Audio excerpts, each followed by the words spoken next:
morning, good day, good evening, good night. How do you doodle? How are we all doing today?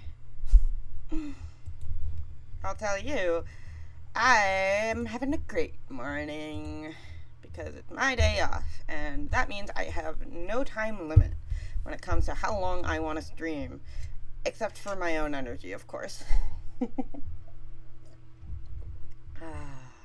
Coffee. I love me my morning coffee. Coffee. Anyway, we have Glebus here. I want to make Glebus into a channel mascot. Or not a channel mascot, but like a chat mascot. Like, chatbot. I want to make a chatbot of Glebus so you all can appreciate him the way I appreciate him. And his little eye stalks pop up every time chat talks. That'd be so cute. I need to figure out how to make a chatbot. Anyway, hello everyone. We are doing something a little bit different today. I'm not going to be I might play a game at some point today. Maybe just like a chill game, but I'm trying out something a little bit new. And that something a little bit new is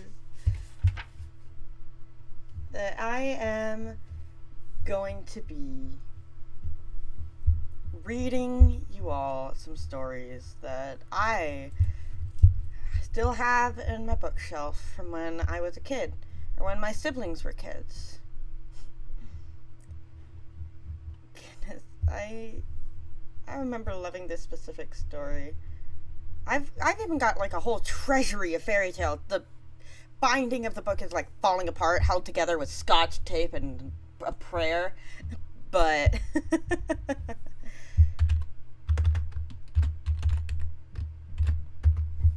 but yeah, no.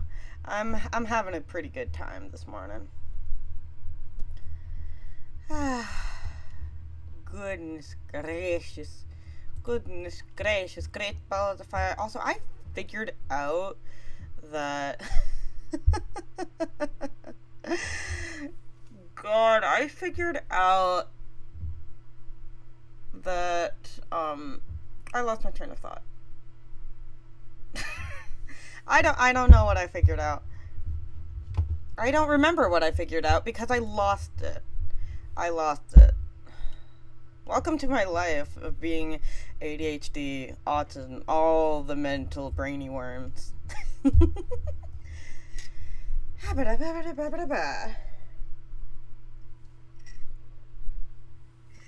Coffee. It is not the ambrosia of the gods, but it's pretty damn close. If you make it right. Everyone has their own tastes. I'm getting sidetracked here. Where was I going with this whole intro? Oh no, we might need to scrap the intro. But anyway.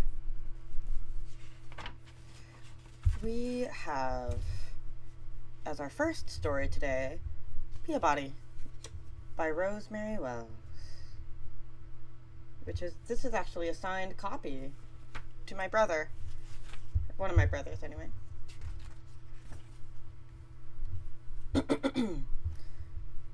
I know you guys can't see the pictures, but I'm just going to read to you all. Peabody had never been out of his big yellow box until Annie's birthday. "It's a real bear!" shouted Annie. "Want it?" said Annie's brother, Robert. "Peabody bites," said Annie. Annie gave a private party for Peabody because it was his birthday, too. Warmly dressed in one of Robert's old shirts, Peabody spent the night on Annie's pillow. "How lucky I am to be real," he said. "How happy I am to be Annie's." Before she went to school, Annie always put Peabody on her highest shelf. He made many new friends. When Robert sneaked in and peeked, Peabody growled at him. "Peabody bites," said Robert. Annie taught Peabody how to ski on a pair of popsicle sticks. Snow got into his ears, but the exercise and a woolen scarf kept him warm. After a day on the slopes, Peabody and Annie sipped hot chocolate with marshmallows and toasted their feet by the fire. In April, they started a garden with pansies and dandelions. The garden fence was made of bright red wool. "That's an electric fence, Robert. Don't touch it," said Annie. In July, Peabody visited the shore with Annie and her family. Salty breezes from the sea tickled his nose. Annie took him boating in the overturned shell of a horseshoe crab. His sun umbrella came all the way from China. That autumn, Peabody told all his friends on the shelf about the seashore far away. He showed them the shells he had collected there. 1,000 leaves fell to the ground in the winter wind. Peabody's ears had lost some pinkness from skiing in wet snow. He still had summer sand between his toes and dried spring mud in his fur, but Annie said he wasn't wearing out. He was wearing in. On their birthday eve, Peabody was too excited to sleep. He watched the birthday moon rise and set over the snow. Deep in the woods, an owl hooted a song. Peabody sang back while Annie slept. Blue-white starlight filled Annie's room.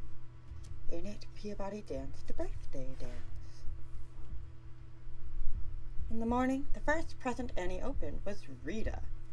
By turning a key somewhere on Rita's body, Rita could be made to talk and walk. She drank real apple juice and sang 3 different songs. When Robert wanted Rita, Annie made Rita howl like a real baby. That afternoon was perfect for skiing, but they didn't go because Rita was learning to walk across the living room. Rita completely ruined Peabody's birthday party. She would not stop singing. Sharing a bed with Rita was no picnic. During the night, Annie bumped Rita's key. "Good morning, I love you. Good morning, I love you," said Rita. Snowy days came and went, but there was no skiing and no hot chocolate and no fireplace to sit by. Even Peabody's friends were quiet. He had shown them his shells many times and there was nothing left to talk about. One night, Annie left Peabody on the shelf. He woke up uncomfortable and grouchy, and a week of cobweb had grown along his arm and onto the wall. Inside Peabody there was a great sleepiness. Without Annie's love, Peabody did not feel real. He did not feel alive. At night the owl hooted and sang from the woods, but Peabody did not sing back. Suddenly, after many weeks on the shelf, something woke Peabody up. "Good morning, I love you. Good morning, I love you," said a voice. It was Rita. Robert had got hold of her. He wound her up and gave her a cup of coffee. After a coffee, Robert gave Rita a bath. The minute Rita hit the water, she stopped talking. Rita looked clean and dry when Annie came home, but inside her batteries and wires were wrecked. Annie wound her up. Rita wouldn't do anything. Peabody held out his arms to Annie. "I need you," said Annie. That night, Rita stayed in Robert's crib, and Peabody danced to the music of the spring rain. The end. Looking back, that's kind of funny, but also kind of a bit dark.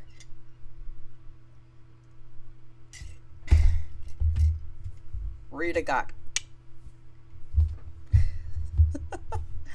Good Lord.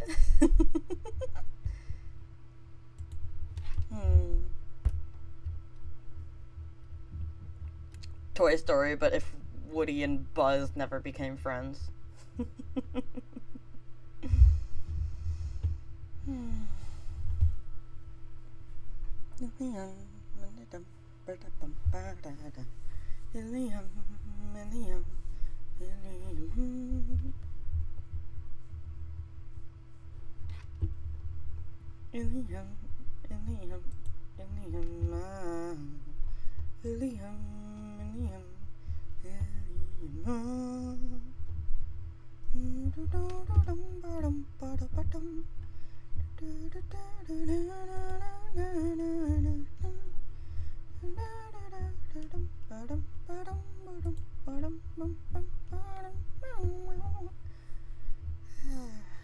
It's just a calm and chill morning today.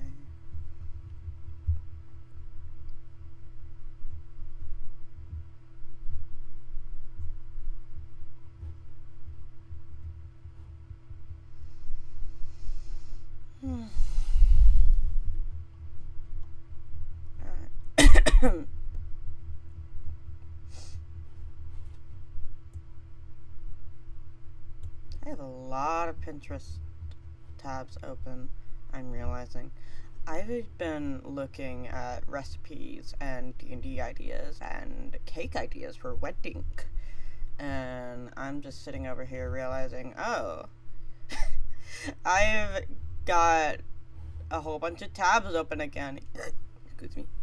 Even though I've been trying not to do that, because Chandler gets mad at me. Excuse me.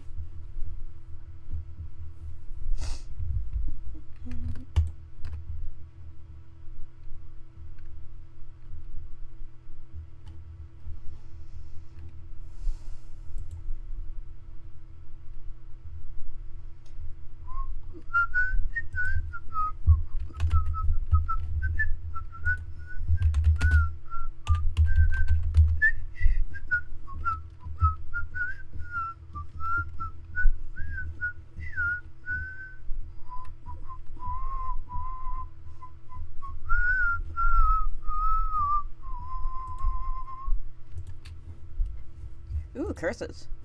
Ooh, curses. Curses. Ooh, curses.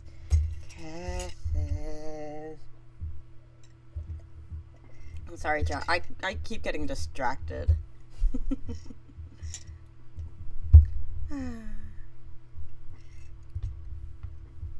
How are we all doing this fine day? I hope we're all doing well.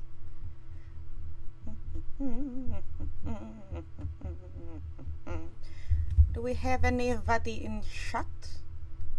We do not, but that is okay.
I could read. I'm trying to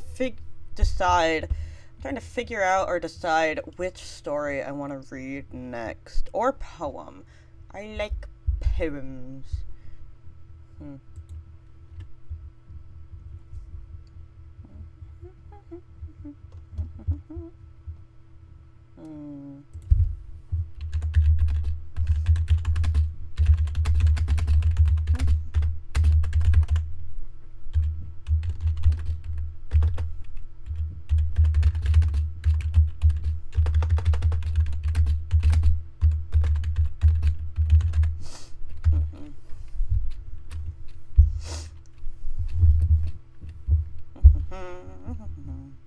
I could discuss a myth.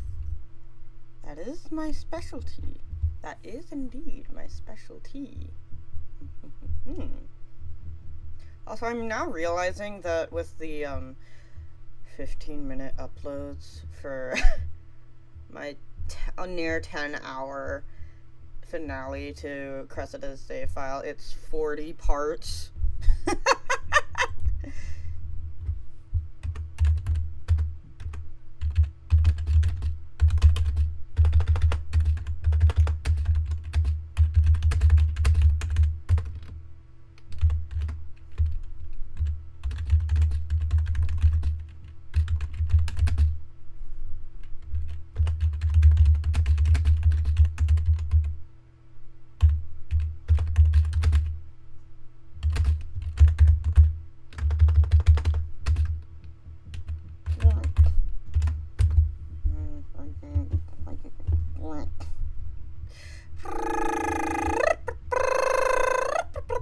Alright, our friend has helped. Our friend has helped. Okay, we're doing Eros and Psyche, which is, I know this one by heart. I freaking love Eros and Psyche. Okay, so the myth of Eros and Psyche. This comes from Greek mythology, and it's one of my favorite love stories in Greek mythology. Okay, calm down a little bit. So, back in the day, dingle, dingle, dingle. If you understood that reference, you're cool.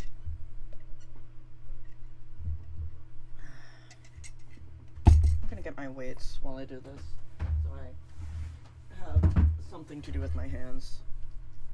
Okay, so, back in the day of ancient Greece. Different from Mycenaean Greece. I'll do that whole rant later. Anyway. This was... How do I start this? I know the start, but how do I start this? Okay.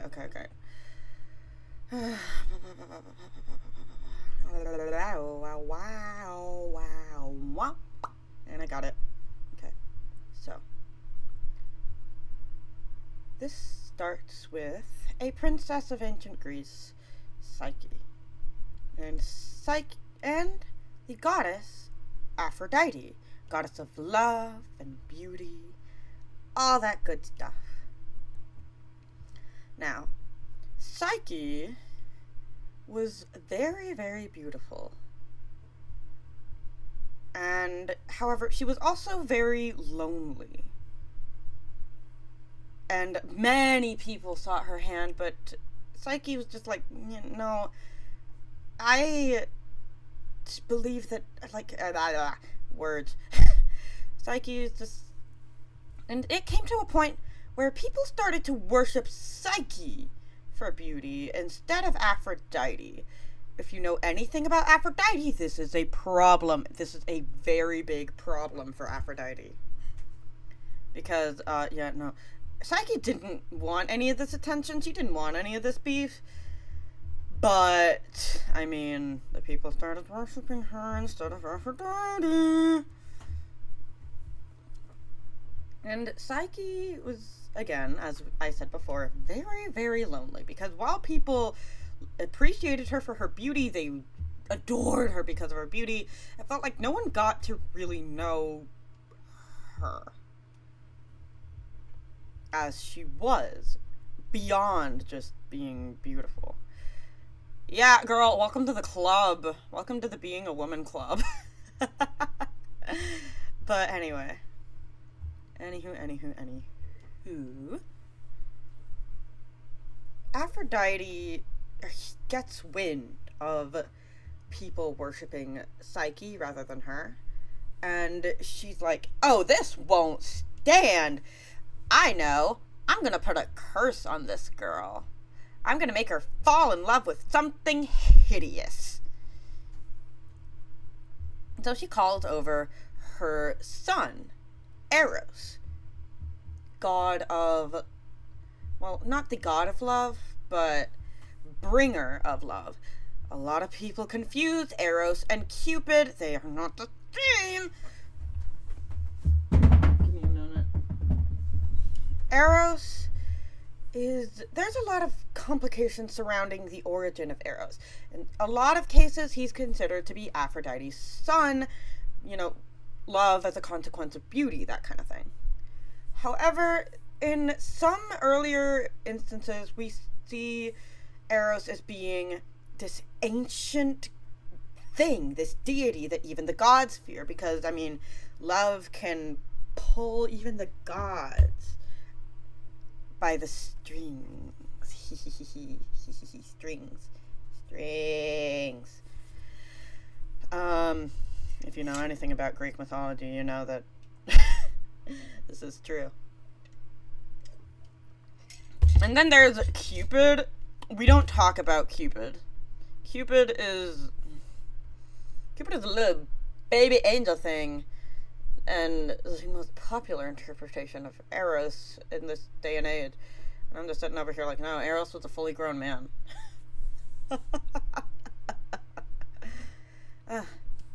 Anyway, I digress. I do that quite a bit when it comes to mythology. I digress. In any case,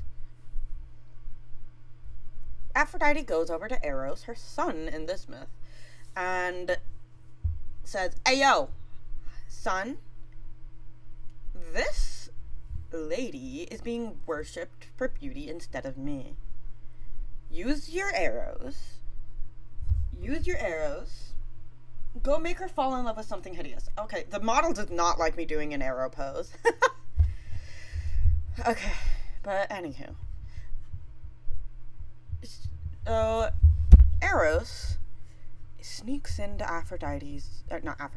sneaks into Psyche's room while Psyche is sleeping, intending to use his arrows of love in order to make her fall in love with something gross. But he gets one look at her, sees how beautiful she is, and just stunned for a moment, like, oh, she is beautiful.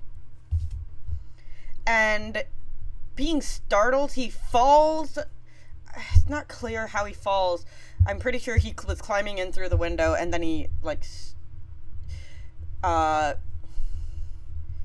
something happened. He either falls, but he pricks himself on his own arrows of love and falls madly in love with Psyche. And he's like, oh crap. But in any instance,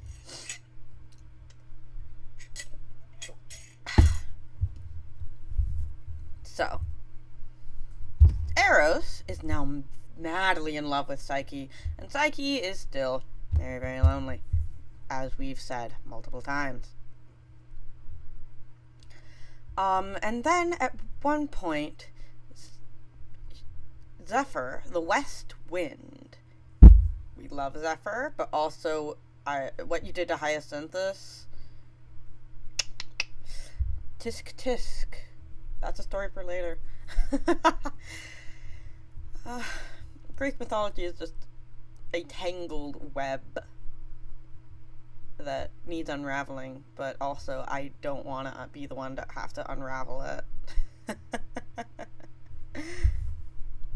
In any instance, Zephyr comes up to Psyche and just like, hey, you've got a monster. Oh, no, wait. I'm skipping ahead. Psyche first goes to the Oracle and says, hey, will I ever find love? And the Oracle of Delphi says, yes, however, you will fall in love with a monster that even the gods fear. And so Psyche is understandably very worried about this. And so she goes off to this cliff, and that's where Zephyr the West Wind meets her, bows, and swoops her up and takes her to go meet her monster husband at his gorgeous, gorgeous mansion. And so he drops Psyche off there, and Psyche's looking around. She's wondering, hey, where's my monster husband? And Eros, shall we say, a disembodied voice speaks to her and says, hello, new wife. I am your monster husband. I am invisible. You can live here, you can eat, you can be as free as you wish. However, you may not at any time see me. But in any instance.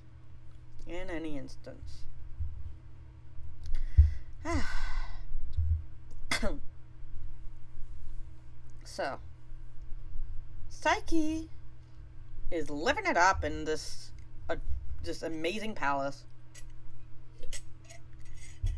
And at one point, her two sisters come to visit her. She has two sisters, by the way. They're not that important to the story, except for this little bit.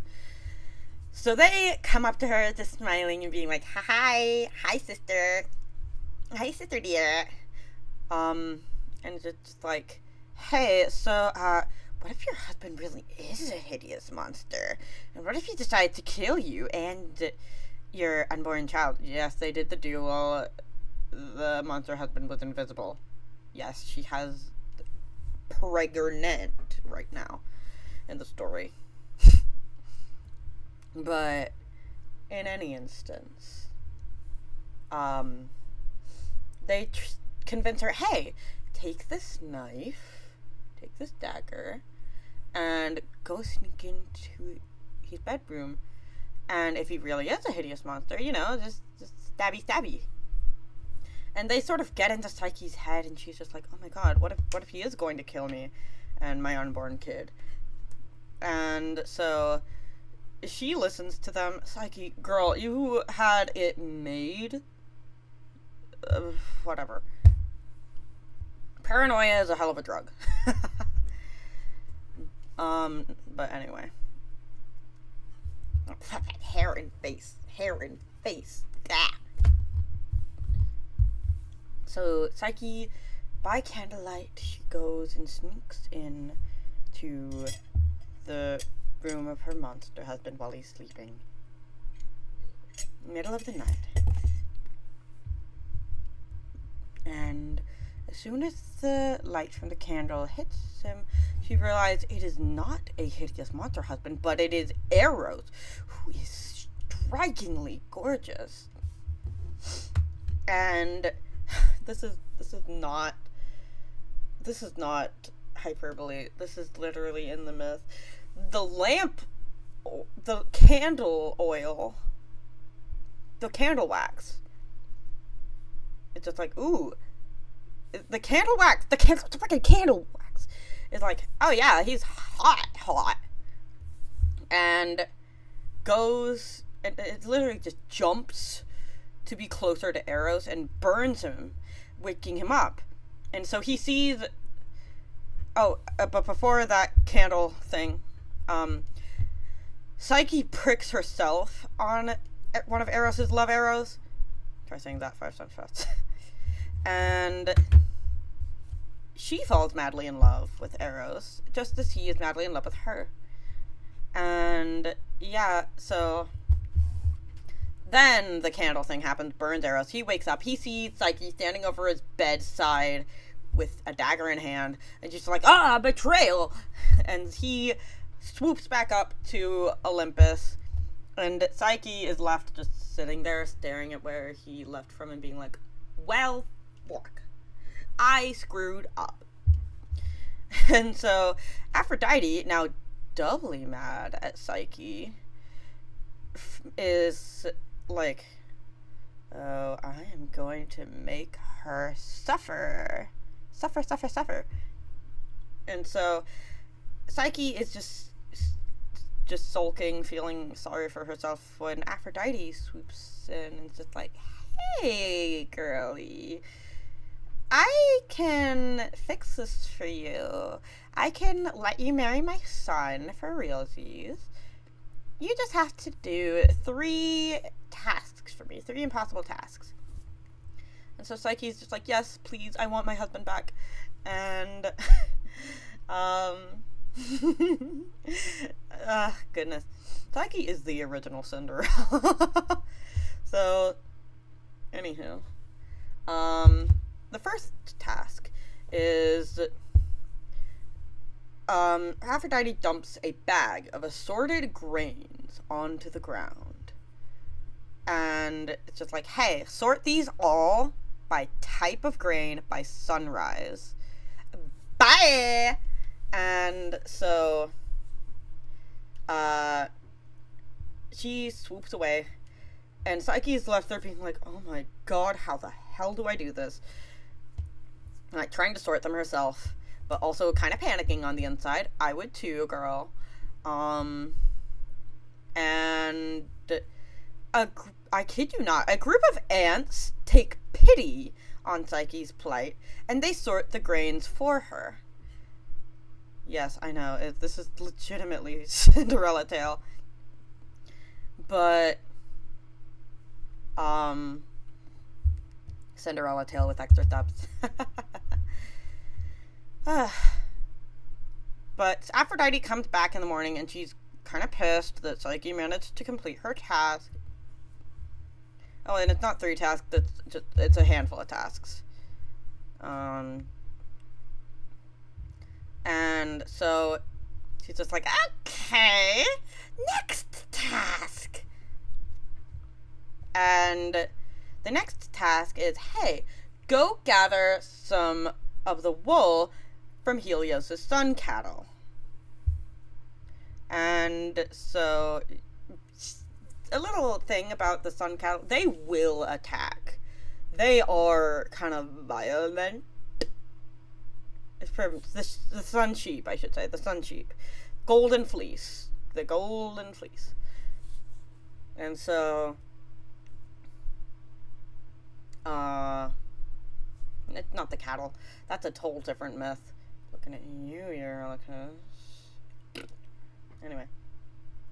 Where was I? So, Psyche is busy attempting... Psyche is just like, ain't no way. She's busy attempting to, take a long, prolonged, indefinite swim in the river. And,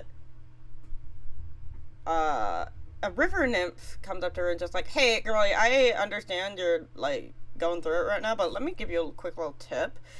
Don't just rip the fleece off of the sheep. That's going to be not ending well for you.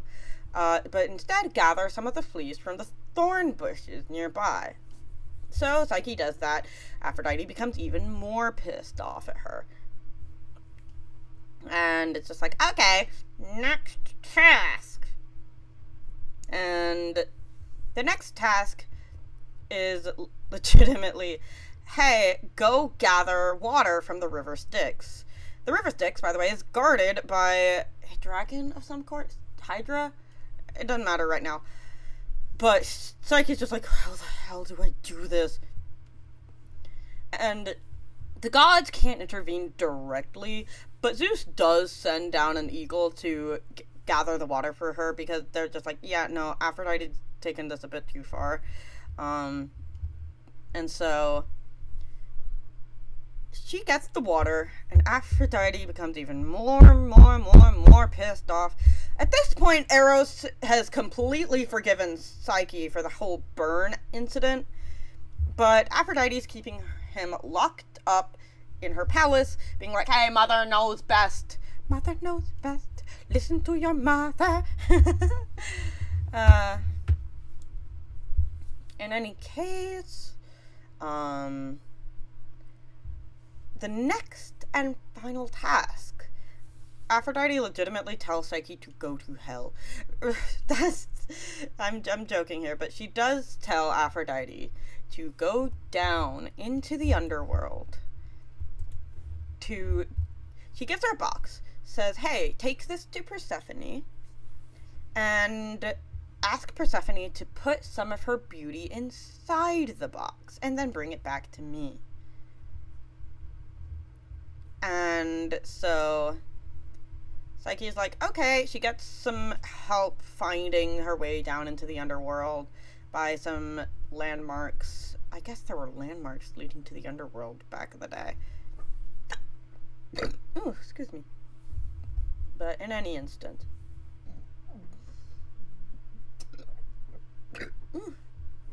Pardon me. In any instance, she does go find Persephone, And Persephone's just like, oh, okay. She takes the box, does something to it, hands it back to Psyche, and Psyche's walking back to Aphrodite. And at this point, like, she's gone through a whole bunch of trials, and she's looking a little worse for wear. And so Psyche is thinking, I'm sure Aphrodite doesn't need the entirety of the beauty. What if I just use the magic beauty box to, just freshen up a little bit? So, Psyche girl, why? Hubris. Hubris is always a downfall in these kinds of stories. But Psyche opens the box, but turned out all that was in the box was a death. Y'all keep forgetting that Persephone is the queen of the underworld, not just the goddess of spring. She's queen of the underworld for a reason. You don't, like, if you mess with Hades, yeah, you'll get you'll get punished. But if you mess with Persephone, ooh boy. Sisyphus was the main example of a punishment that Persephone came up with. I digress. So, Psyche's dead now. When Eros swoops down to... She breaks out of Aphrodite's mansion in the skies, and it's just like... He swoops down, cradles Psyche in his arms, and he decides to give her some of his essence, some ambrosia. It's kind of iffy on how exactly he revives her, but he does, and they have a nice little heartfelt little reunion. And Eros brings Psyche up with him to Olympus, where they share in ambrosia. She becomes an immortal goddess, and they get married for real. And when their child is born, they name her Hedone. And it's a really sweet story. But yeah, no, it's Psyche, of course, represents the human psyche, the human mind. Eros represents love, and Hedone, actually, that name means joy. The union of mind and heart bringing joy. And I think that's really cute.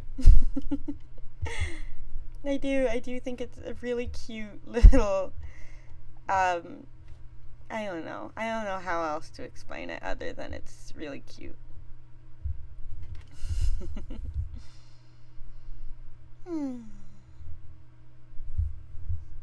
This is nice, just sharing stories.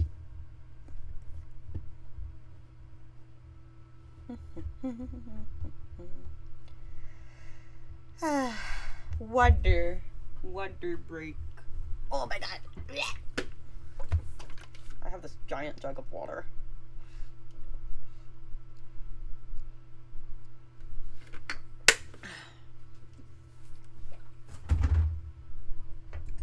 I forgot about this little chicken dude. Little chicken that my sister crocheted. Little chicken dude. Pet, pet, pet, pet, pet, pet, pet, pet, pet, pet, pet, pet. I'm seeing one of my friends has the "It's time" status, and I'm like, no, no, no, it ain't.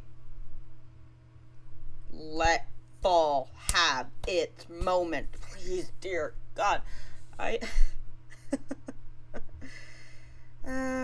love fall. I love winter. I love the colder months. My only thing is seasonal depression. But I love fall and the colder months because I get to wear my sweaters. I get to wear my sweaters. My sweater. My sweater.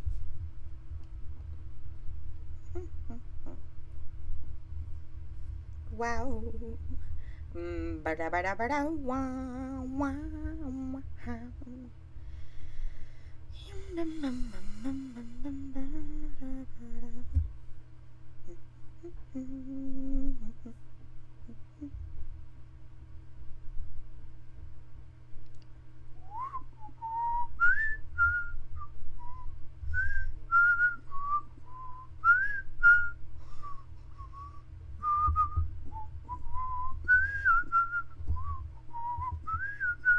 Sorry, I'm just looking for another story to tell.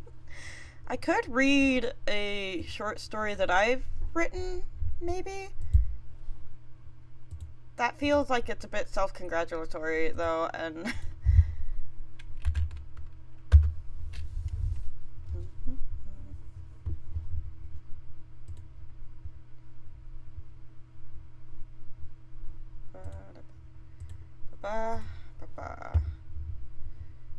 I could... Yeah, I've got some stuff that I could read on here. Yeah.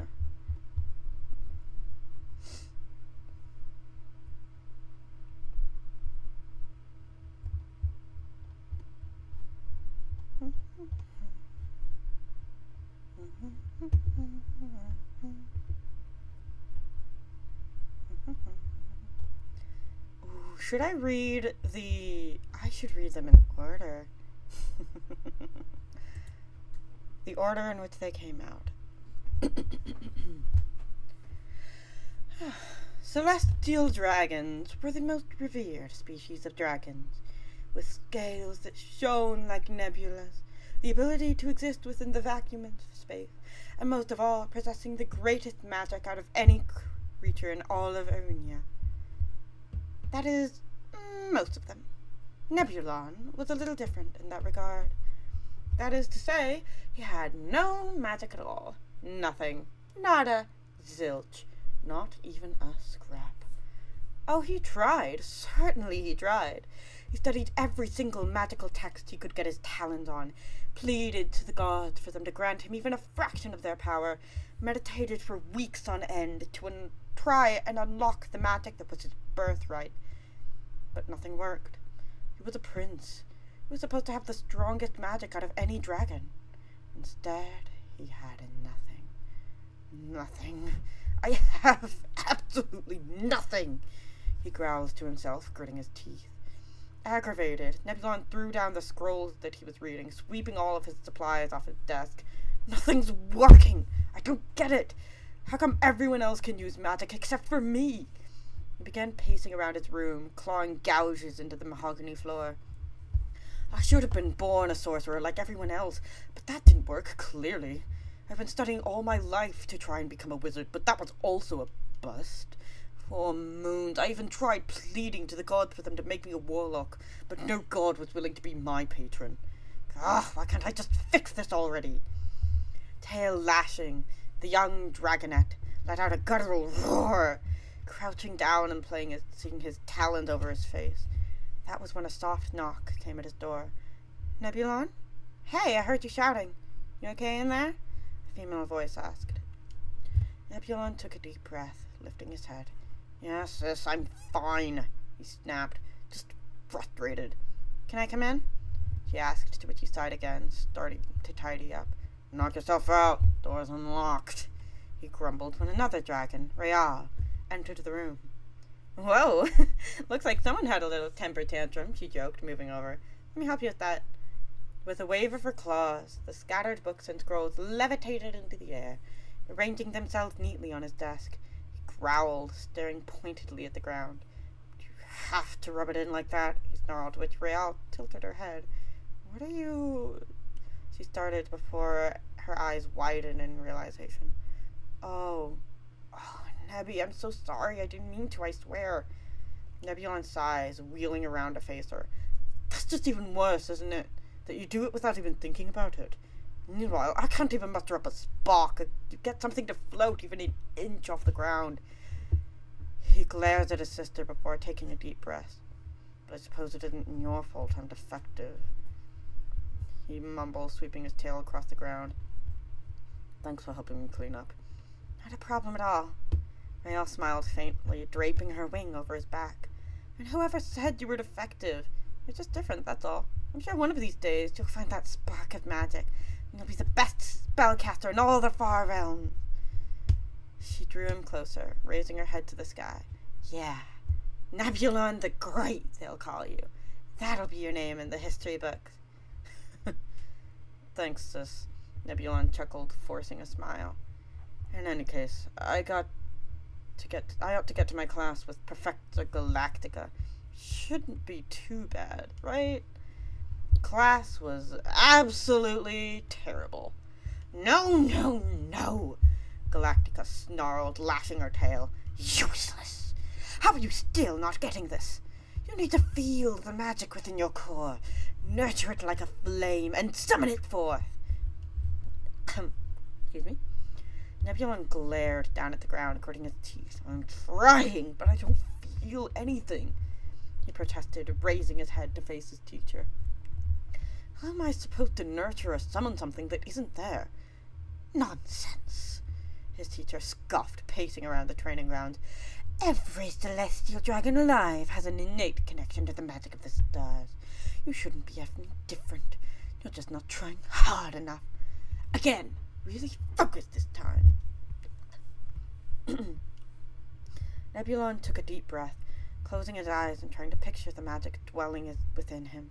But try as he might, he couldn't feel a thing. Frustrated, he opened his eyes and faced his professor. I'm telling you, there's nothing there. I should have expected this much from you, Galactica snarled. You'll never amount to anything. Why, if you weren't a prince, then everyone would have given up on you now. By now, the magicless prince. Do you want that to be your legacy, Of course not, Nebulon exclaimed, his eyes wide. That would be a horrible name. Then try harder, she hissed, leaning in and glaring daggers at the young prince. That night, as Nebulon gazed out at the stars from his balcony, he closed his eyes yet again. Come on, it's like Real said, he murmured to himself. Find the spark, nurture it, call it forth. He spent a long time like that, hoping and praying to any god listening that he would find his magic. He would prove them all wrong. He'd do absolutely anything to find his magic. Anything? A voice whispered in his head. His eyes shot open, and he whipped his head around, trying to locate the source of the voice. Who's there?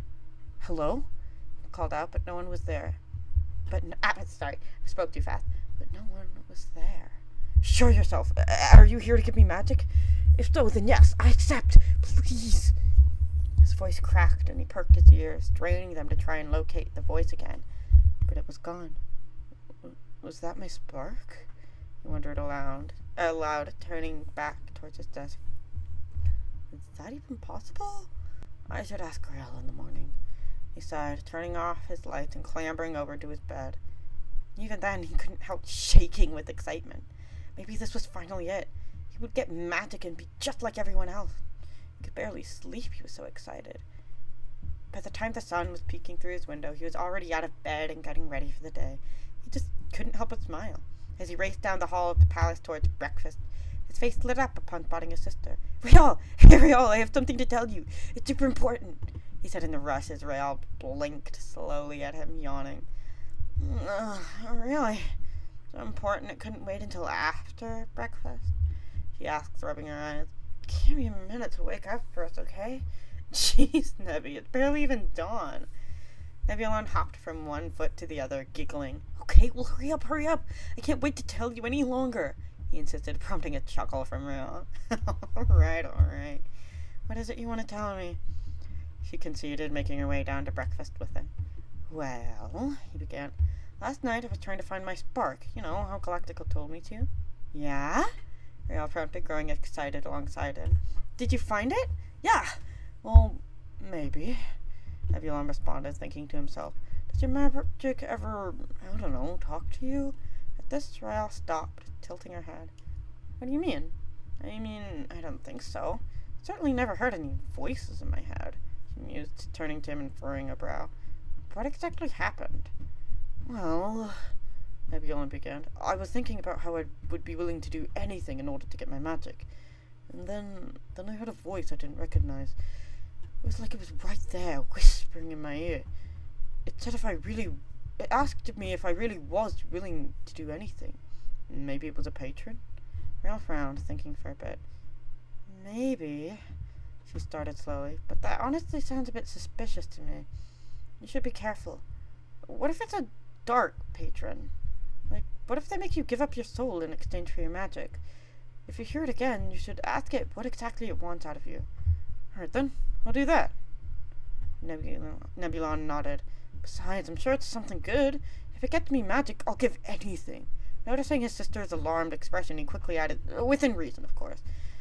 Okay, Rael said, sighing. Just be careful with this stuff, okay? The rest of the day was spent in the library, researching anything and everything that could possibly be related to the voice he had heard last night.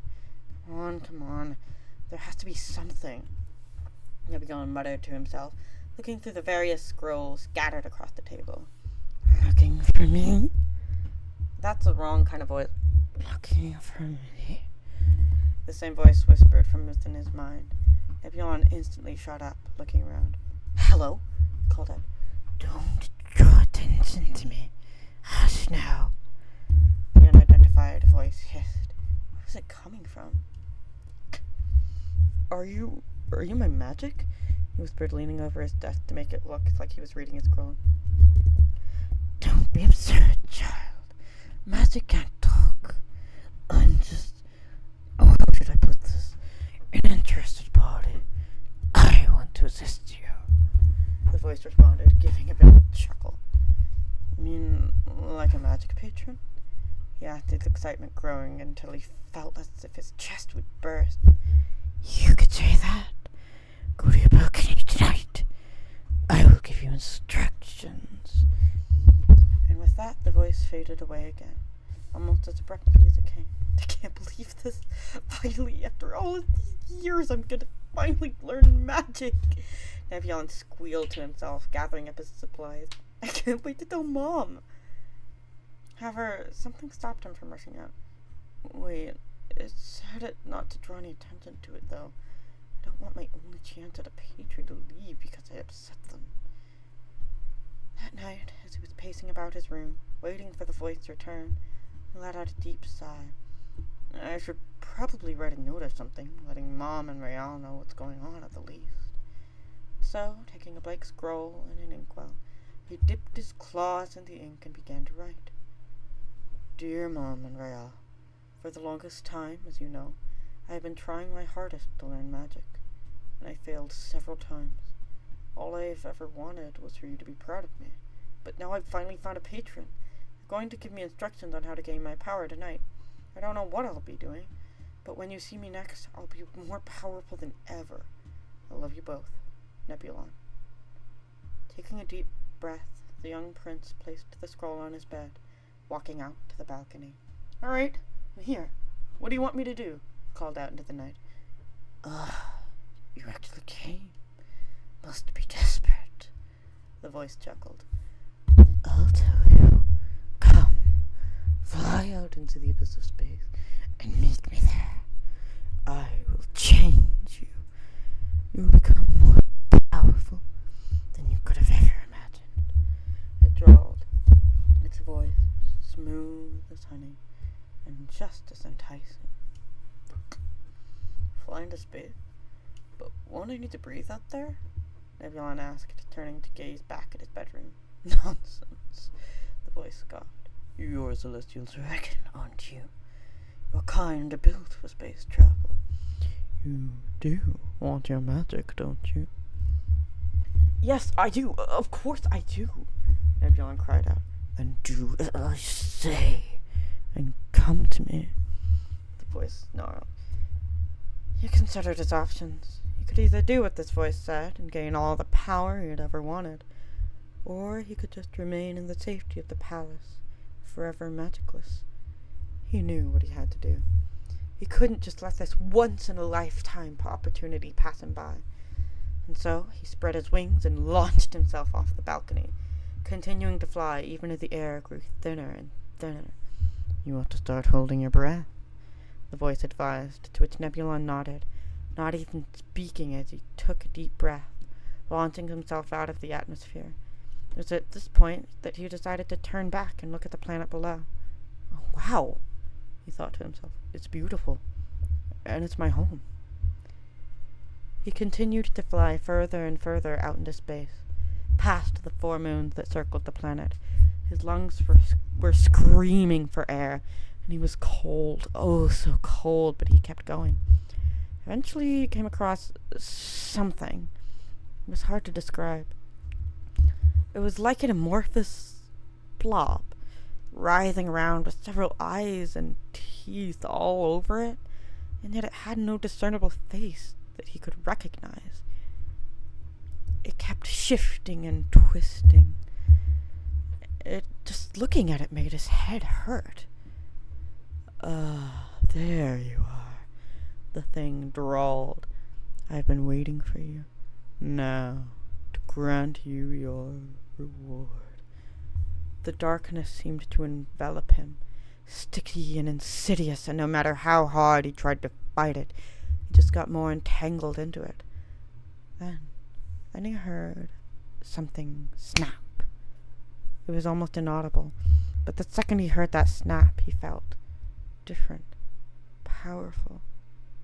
He felt himself changing in more ways than one.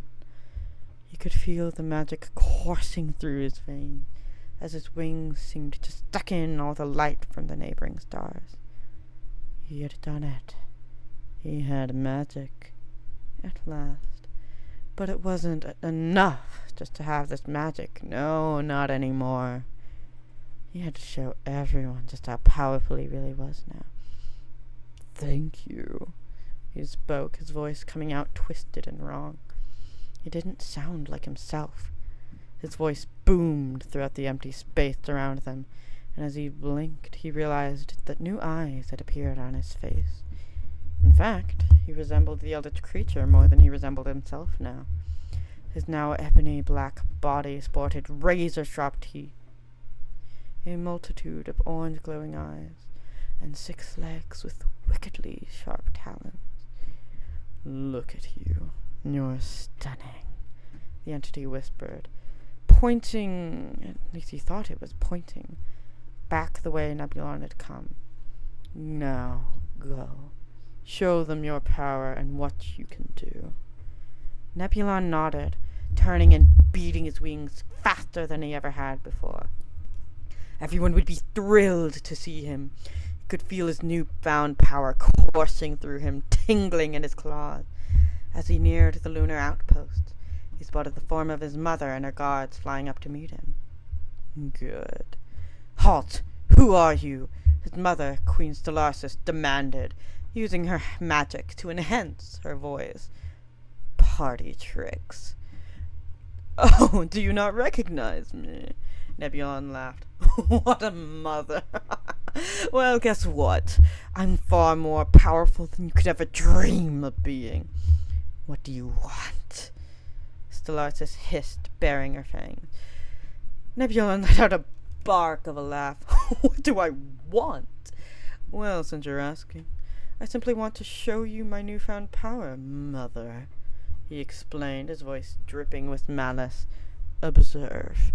Nebulon extended a talon toward the planet below, summoning his power, sending it coursing through the whole world, and smirking.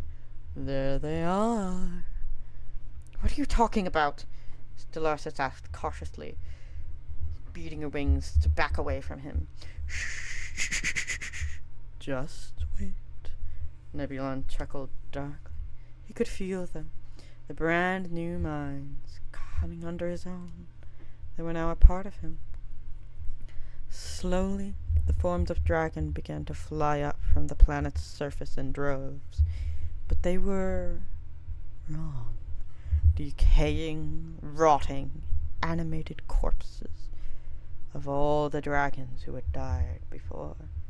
His mother and the gods gasped in horror as an undead army of dragons came to fly behind Nebulon, speaking as one. Now do you see, mother? They boomed, laughing all at once. I've become the most powerful dragon in existence. Aren't you proud of me? Stellaris began to tremble, growling. Hola. Hola, Maria. You are an abomination against the magic, she snarled. Another figure began to appear in the distance, approaching swiftly. Real. Stop it! She cried out, tears streaking down her face. Don't hurt him, please! That's Nebby. That's my little brother. Oh, Real. Why are you so sad? He chuckled alongside his newfound army, grinning from ear to ear. There's no reason to be. See? I'm just showing you all what I can do. Isn't my power just wonderful? Real choked out a sob, turning towards Dolores. Why aren't you just hovering there? Help him! Something's happened to him. A curse or something. Why aren't you doing anything? She desperately grabbed at her mother, wailing. Stellaris, for her part, was stone cold, shaking her daughter off. That thing isn't your brother anymore, she snarled, turning towards the soldiers beside her. Put up the shield. What? Nebulon gasped, his eyes darting around as the guards and his mother all summoned their magic, creating a force field around the planet. Stop! You can't do this! He roared, lunging forward, only to be blocked by the shield. He rammed into it repeatedly, snarling and foaming at the mouth. You cannot keep me away from my birth. You cannot keep me away from my home, from what is my birthright. Dragon of the Void, Stellaris spoke harshly, glaring daggers at him. You are hereby banished from Erwinia. And in that moment, all that remained of the once magicless prince was utterly consumed by the void. Yes! Part one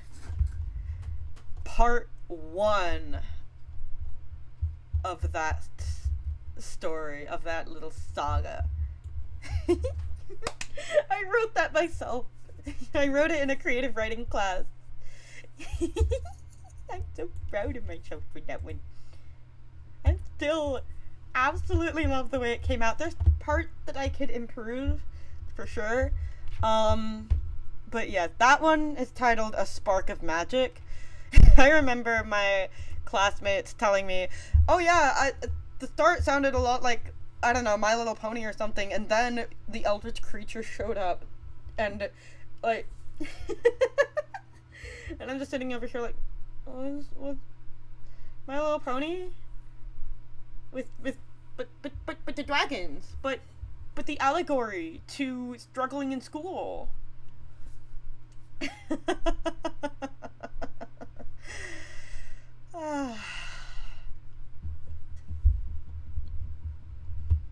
I am bouncing my foot and tapping I'm tapping it because I'm excited. Oh yeah, I have the Harmonia Saga, like, right here. Yay! It's out of order, oh my god.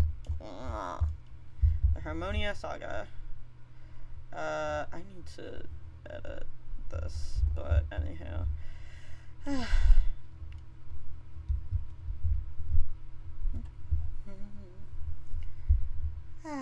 This seems like a good place to do a be right back. Yeah, an ad break starts in 2 minutes and 30 seconds. T minus 2 minutes and 28 seconds. So. I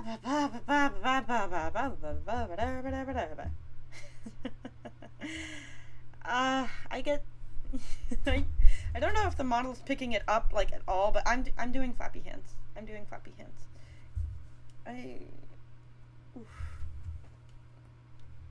Crack the back. Yay.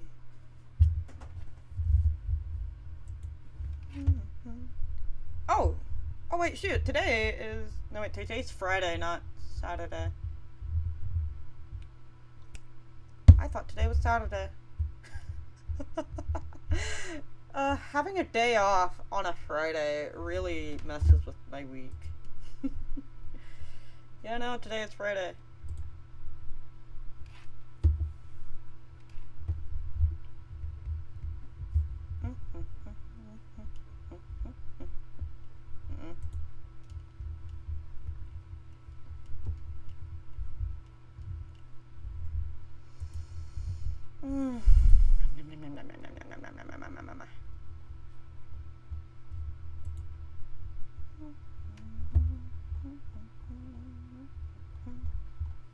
me think that we're gonna do a quick BRB.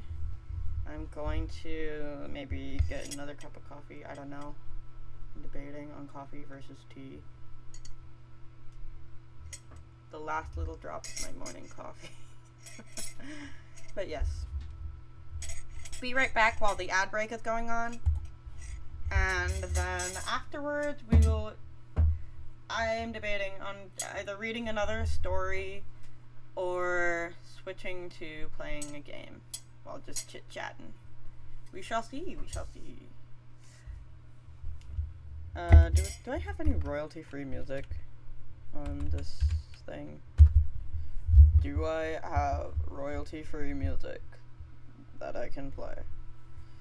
Please tell me I do, because I like it royalty-free. I love it royalty-free.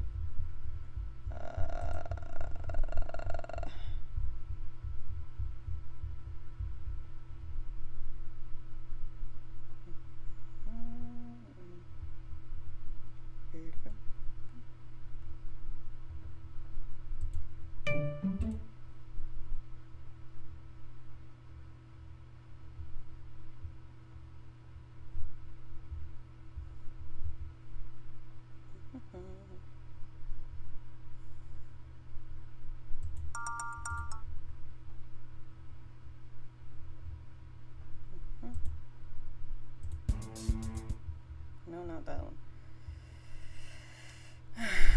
I'm just gonna spend a long time just trying to figure out. Okay, this is close enough. Close enough. I like this one. This one is good for just.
found another good one. Ow. Sort of slapped myself in the face with a paper thin book. I'm a mess. I am indeed a mess.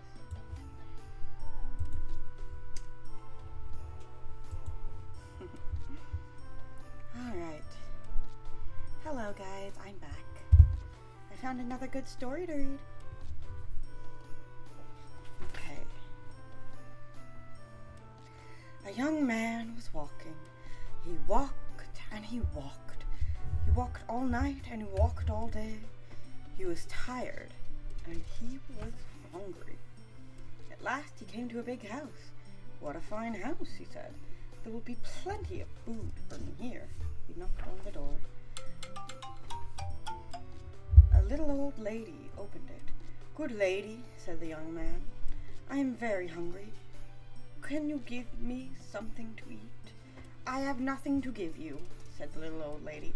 I have nothing in the house and nothing in the garden. And she began to close the door. Stop, said the young man. If you will not give me something to eat, will you give me a stone? A stone, said the little old lady. What will you do with a stone? Cannot eat a stone. Ah, said the young man, I can make soup from a stone. Now the little old lady had never heard of that. There are stones in the road, said the little old lady. The young man picked up a round gray stone. This stone will make a wonderful soup, he said. Now get me a pot. The little old lady got a pot, filled the pot with water, and put it on the fire, the young man said. The little old lady did as she was told, and soon the water was bubbling in the pot. The young man put the round gray stone into the pot. Now we will wait for the stone to cook into soup, he said. The pot bubbled and bubbled. After a little while, the old lady said, This soup is cooking fast. It is cooking fast. It is cooking fast now, said the hungry young man, but it would cook faster with some onions. So the little old lady went to the garden to get some yellow onions. Into the pot went the yellow onion with the round gray stone. Soup from a stone, said the little old lady. Fancy that. The pot bubbled and bubbled. After a while, the little old lady said, This soup smells good. It smells good now, said the hungry young man, but it would smell better with some carrots. So the little old lady went out to the garden and pulled up all the carrots you could carry. Into the pot went the long, thin carrots with the yellow onions and the round gray stone. Soup from a stone, said the little old lady. Fancy that. The pot bubbled and bubbled. After a while, the little old lady said, This soup tastes good. It tastes good now, said the hungry young man, but it would taste better with beef bones. So the little old lady went to get some juicy beef bones. Into the pot went the juicy beef bones, and the long, thin carrots, and the yellow onions, and the round, gray stone. Soup from a stone, said the little old lady. Fancy that. The pot bubbled and bubbled. After a while, the little old lady said, The soup is fit for a prince. It is fit for a prince now, said the hungry young man, but it would be fit for a king with a bit of pepper and a handful of salt. So the little old lady got the pepper and salt. Into the pot went the bit of pepper and the handful of salt, with the juicy beef bones and the long, thin carrots and the yellow onions and the round, gray stone. Soup from a stone, said the little old lady. Fancy that. The pot bubbled and bubbled. After a while, the little old lady said, This soup is too thin. It is too thin now, said the hungry young man, but it would be nice and thick with some butter and barley. So the little old lady went to get butter and barley. Into the pot went the butter and barley, with the bit of pepper and the handful of salt, and the juicy beef bones, and the long, thin carrots, and the yellow onions, and the round, gray stone. Soup from a stone, said the little old lady. Fancy that. The pot bubbled and bubbled. Give me a moment. My tea is ready. I've got a lavender chamomile tea this time.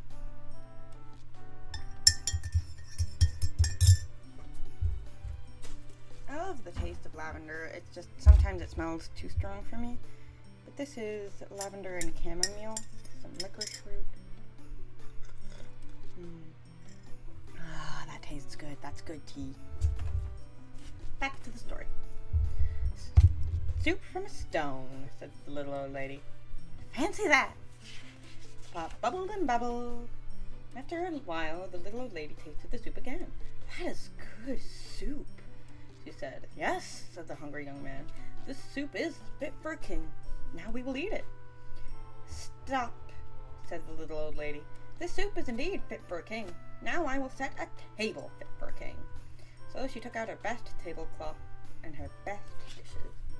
Then the little old lady and the hungry young man ate all the soup. The soup made with the butter and barley, and the bit of pepper, and the handful of salt, and the juicy beef boned, and the long thin carrot, and the yellow onion, and the round gray stone. Soup from a stone, said the little old lady. Fancy that! Now I must be on my way, said the young man. He took the stone out of the pot and put it into his pocket. Why are you taking the stone? Said the little old lady. Well, said the young man, the stone is not cooked enough. We'll have to cook it some more tomorrow. And the young man said goodbye. He walked on down the road. He walked and he walked. What a fine supper I will have tomorrow, he said. Soup from a stone. Fancy that. The end. And that, my friends, is the book Stone Soup, which comes from a fable. Well, not a fable, but it is an old story. And it comes from an actual tradition of putting a round gray stone... Oh, hi, Antonio. We do not have a goyle to sell today, Antonio. That is some lovely tea right there.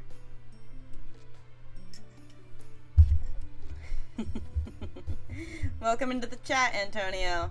Good to have you here.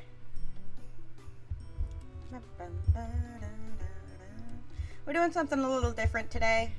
We're not, oh, there's my mic. Hello, hello, hello. Testing, 1, 2, 3. Okay. We're doing something a little different today in that we are reading stories and just chilling, chatting. How are you doing this fine day?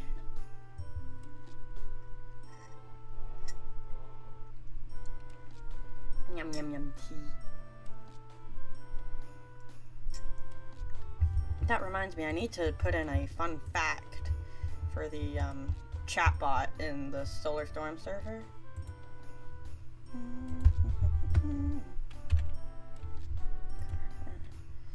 Let's see, what fun fact of the day can I do today? Maybe something related to Stone Soup.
There was a chicken one time. The chicken died at the end. Recognize 2025. There was a chicken one time. The chicken died at the end. Recognize. Is Freckness supposed to be me?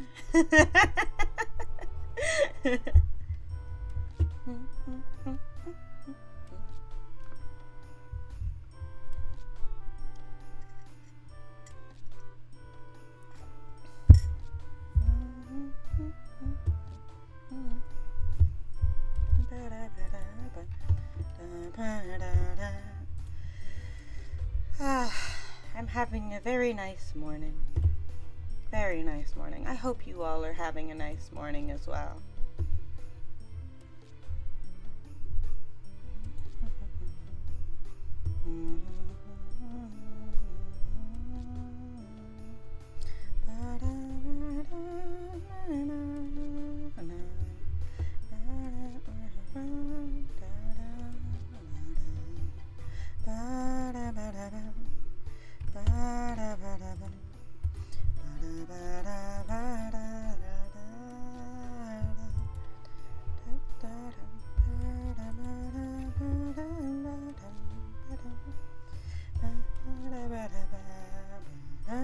I'm just chilling today, chat. It's my day off. I can be here as long as I so choose. Well, not as long as I so choose because I've got a dress fitting another one. It's either picking up wedding dress or it's just trying it on, making sure it fits before we do the final alteration. Goodness.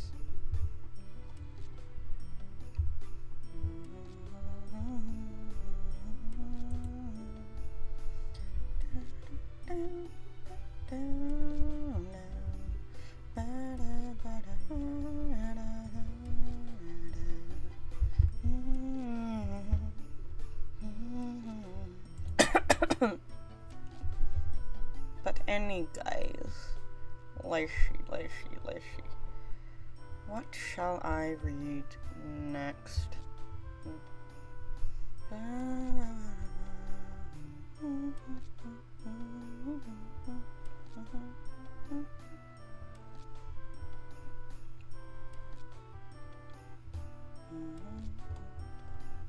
Oh, there it is.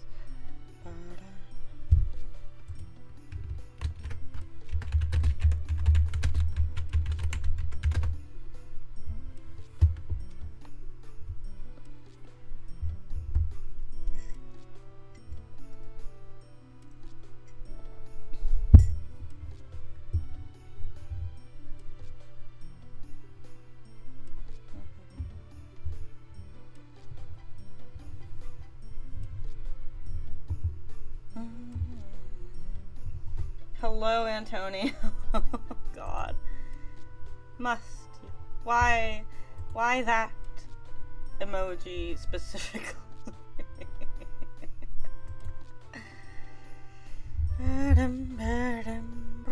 I'm debating whether or not we continue reading stories or just play a game and just chill out as a group. Decisions. Either way, if I do that, I'm gonna have to.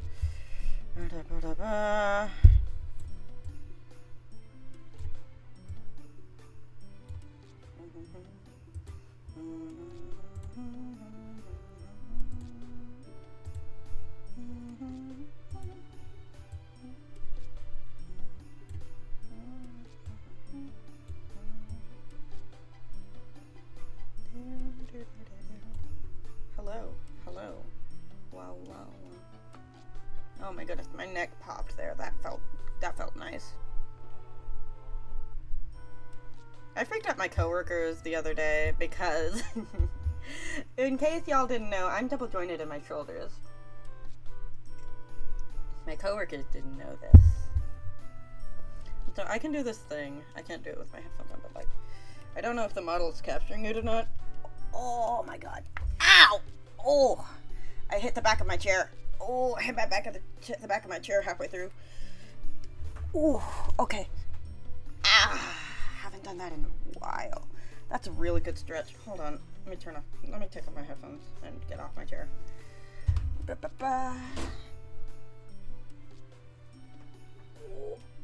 It's harder to do backwards than forwards. But yeah, I can link my hands and rotate my shoulders in a 50 degrees. Oof. It was easier to do when I was a kid, of course, but you know.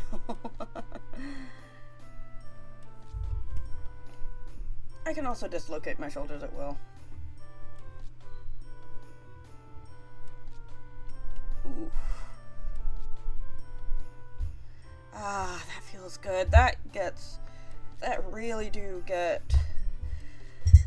the cricks out of my shoulders. It's a good stretch. It Fortunately for me, it freaks people out when I do it.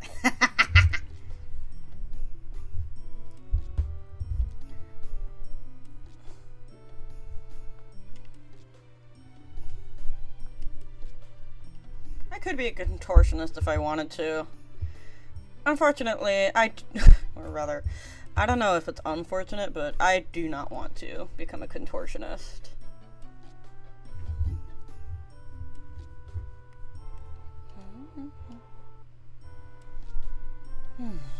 Let's see.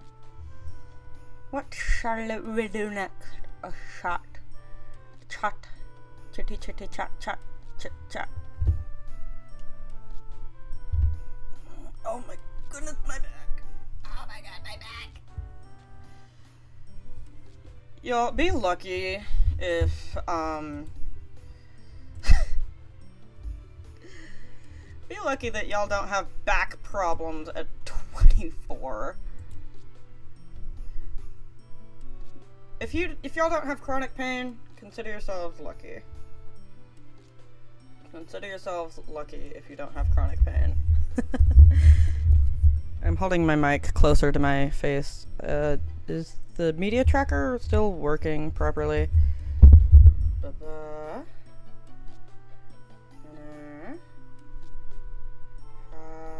Why no raise arm? Why no raise arm? Hand is here. It does not like when I raise my arms. It really doesn't like that. I don't really know why, but it annoys me.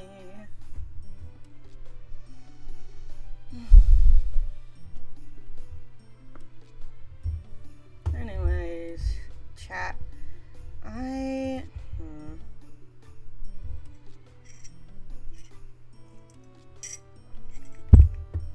Me thinks that we are going to just what game? I've been obsessed with Fields of Mystery lately, so mayhaps that. Mayhaps some Fields of Mystery while we continue to just chill out. Chat. Chitty chitty chat chat. Chit chat. And what am I'm not moving my arm. Why is it chitty chitty chat chat chit chat? Okay, it's not doing it anymore. That's kind of weird. Hang.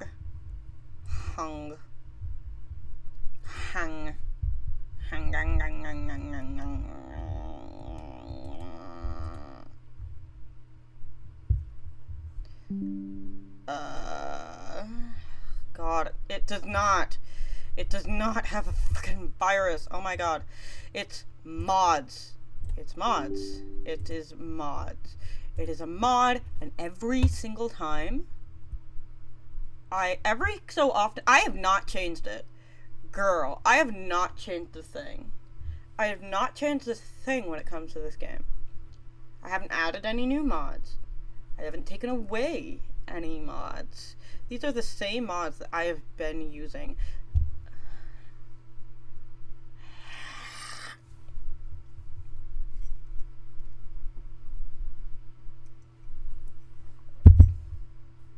Like, girl, literally, because I have mods installed, Windows Defender is like, virus! I'm like, no.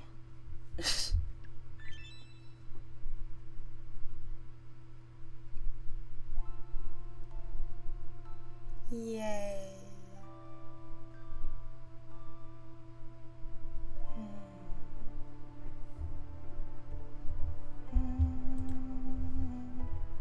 As much as I love having been playing Callie for a while, I want to get back to Leela.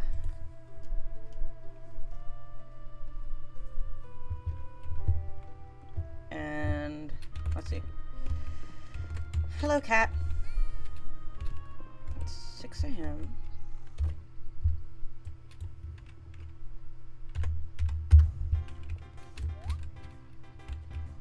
I believe all my crops are watered. Yeah, no, they're watered. Clear farm. Farm clearing time. Farm clearing time. Farm clearing time. Farm clearing time. Farm clearing time. Oh, hey, what are you? Hi. What are you? I do not have... I do not have any space in my inventory. Oh my god.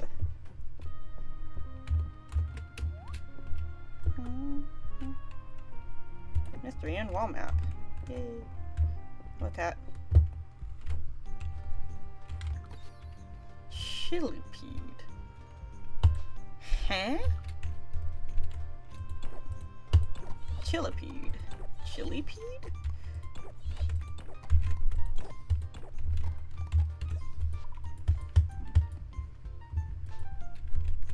No, I think he called away.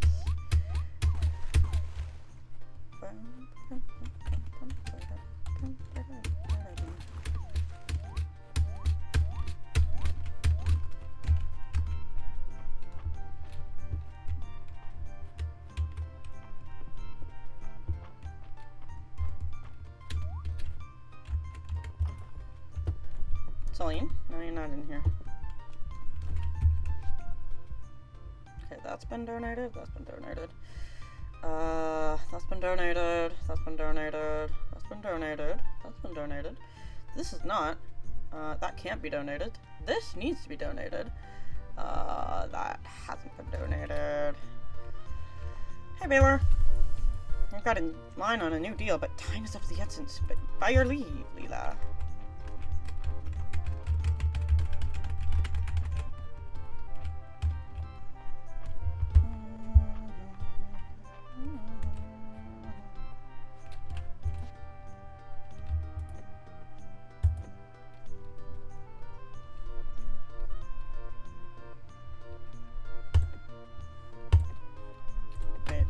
Do I need the Tidestone for anything? Pumpkin Carving Night. The Harvest Festival. We've got 63 so far.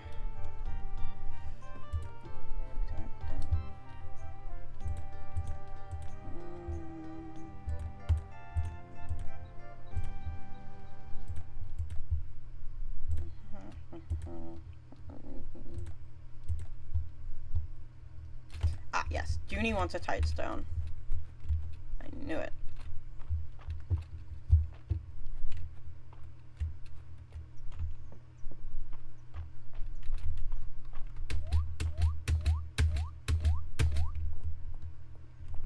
Oh, nice. Crafting scroll for Mystery of Wall Map.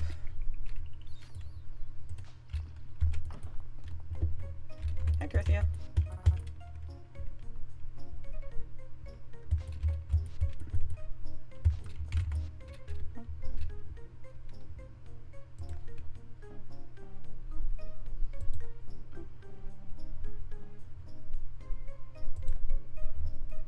Can't afford that.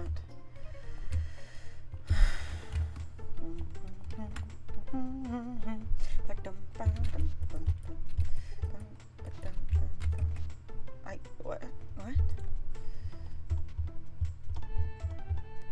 Request for a Tidestone. Oh, bring it to Dozy. Okay.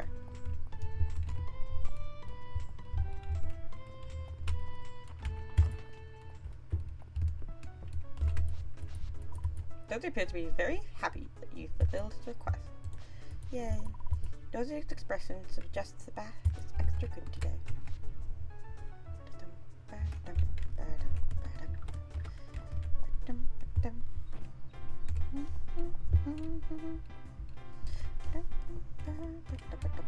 I can afford the bag upgrade now, but if I get it, I'm going to be so broke.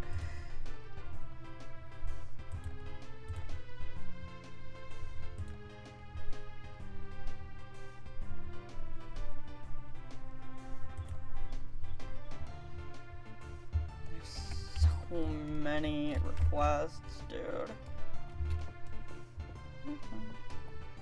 I should probably change stream information.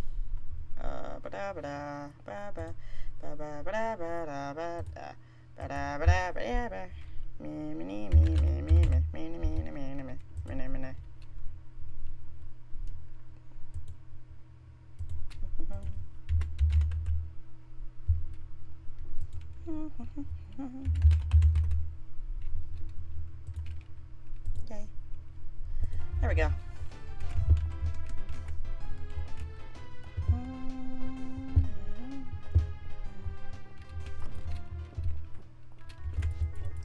I like my eggs scrambled. I like them sunny side up. I prefer an omelet personally. Eggs sure are versatile, aren't they? Yes, they are. Why can I not talk to these guys? Hello?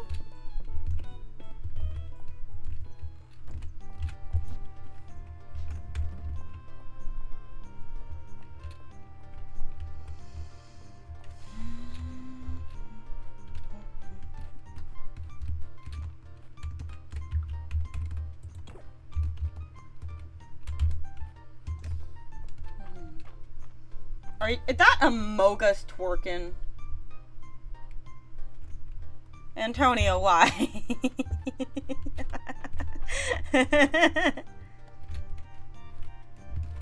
For why?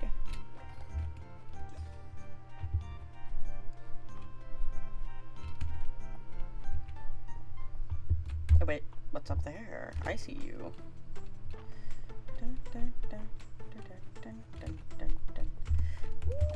Are these blackberries? Are these blackberries?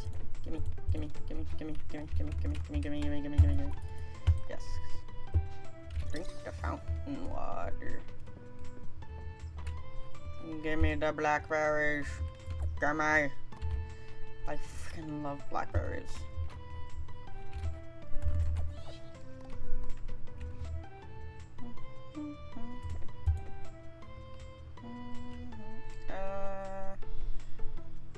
Okay, this. What? Star-shaped cookie.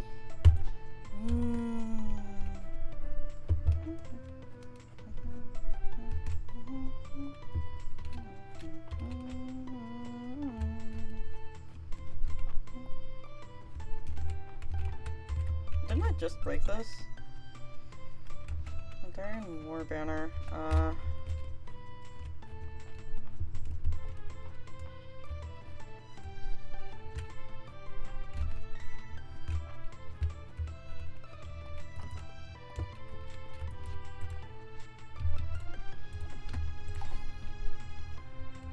Crop set.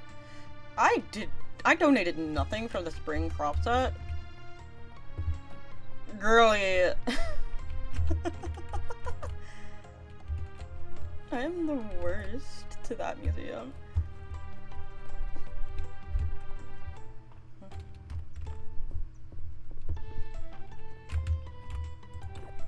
Ooh, what dish is this? What is this? Completely wrong map. Oh my god.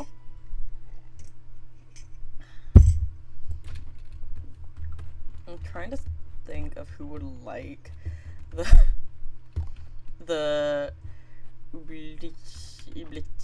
Oobles.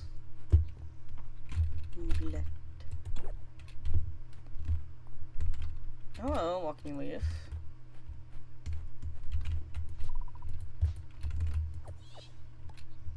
Rosemary.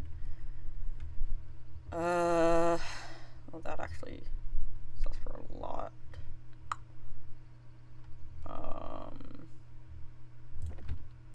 I could get rid of the heather. Get the rosemary side. Oh, hey, Celine. Wait, why can I not talk to you? This is starting to weird me out. Why can I not talk to people?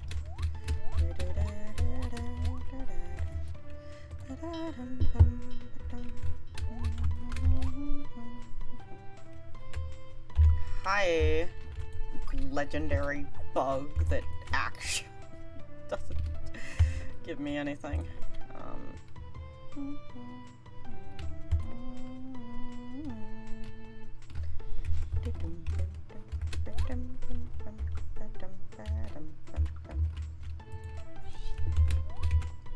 I really get more, what happened with the poems? Oh, I can read more poems. I can read more poems. I can read more poems. I can read more poems. I'm sorry. I can read more poems. I can read more poems. Let's see. I can read more poems. Let's see.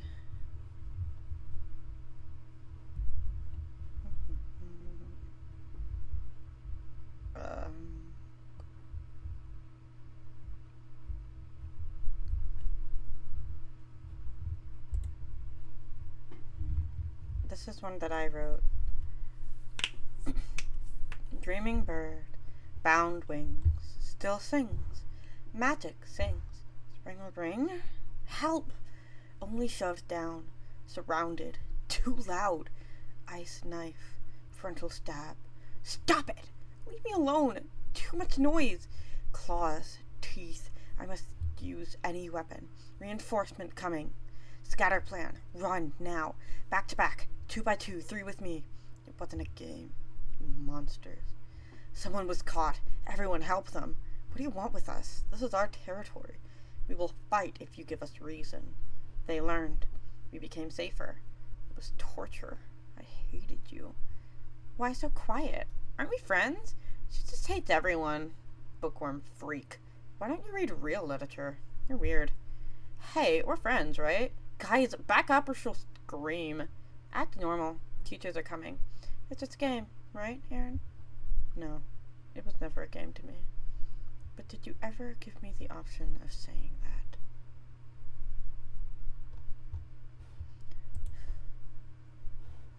That is one that I wrote. Hee hee, hoo hoo.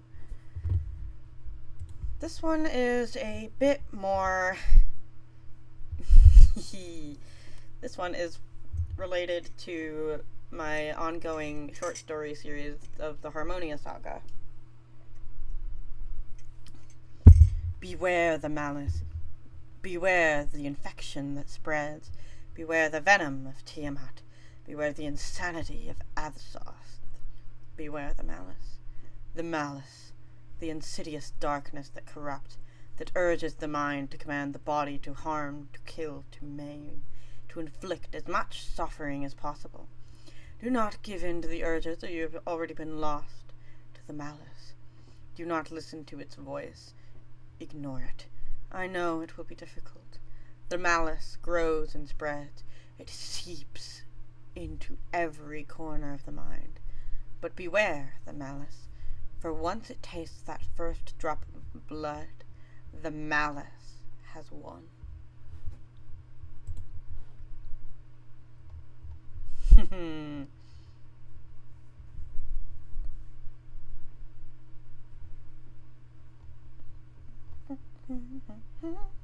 Here's a happier one.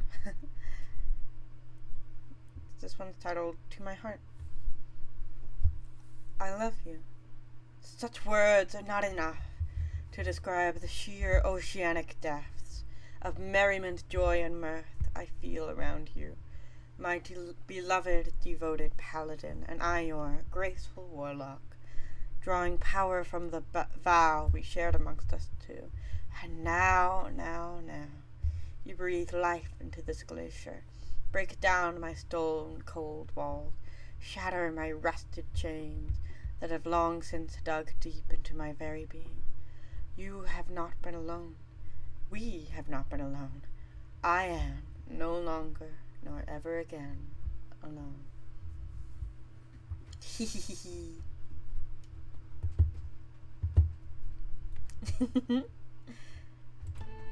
Yay.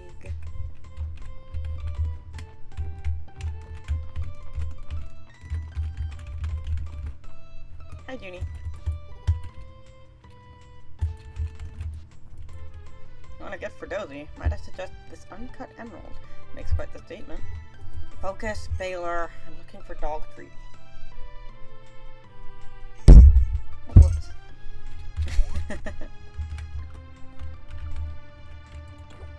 Oh, what this? What this?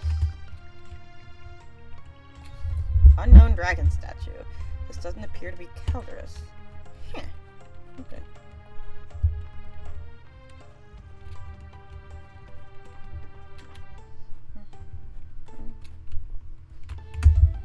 You are not alone?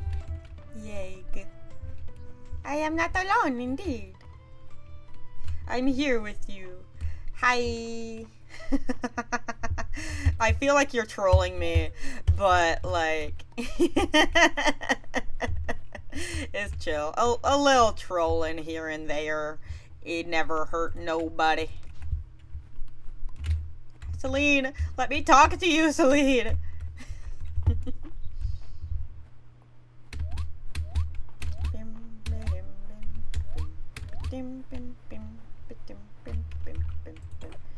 That is a completely wrong map and it sells for a lot, but I don't really want to have it right now, plus I don't have the space for it.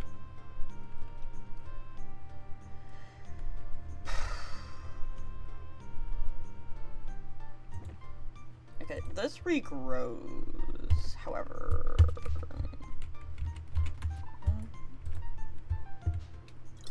I need to get further down into the mines.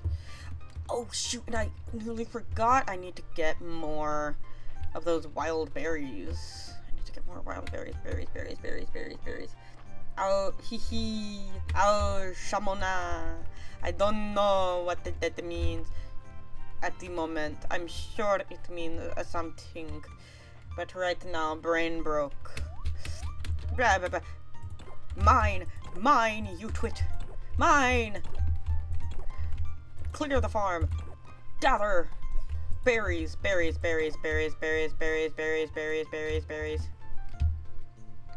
Sell that. Sell that. We need that for a thing. I can use that as a gift, but I need minis. Mini. Okay.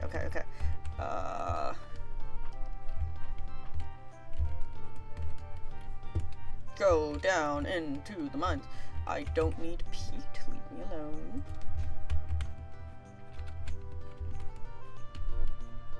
Oh, hey, Fairy Bee. I'm pretty sure that's one of Luke's favorite gifts. And I haven't donated it. Oh, yeah, I have donated it. Nice.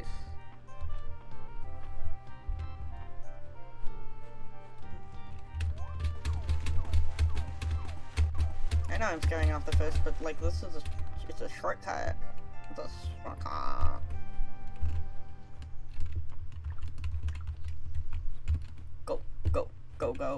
Go into the mine today.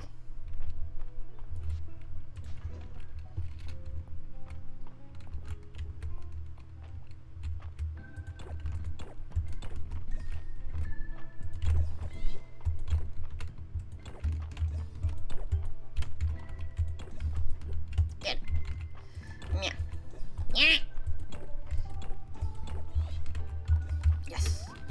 There you go.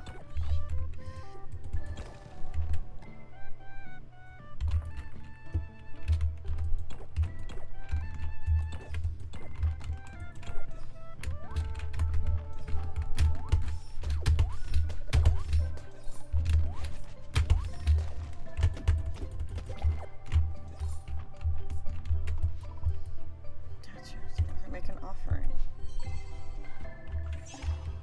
Thank you, statue.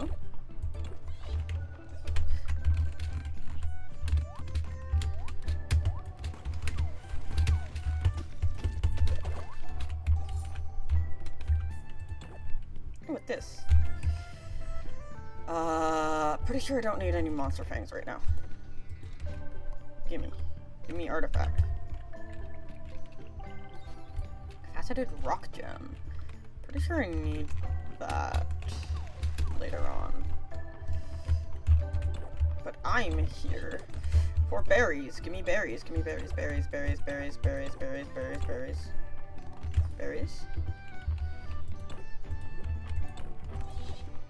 Yes, berries. Ah, Jesus.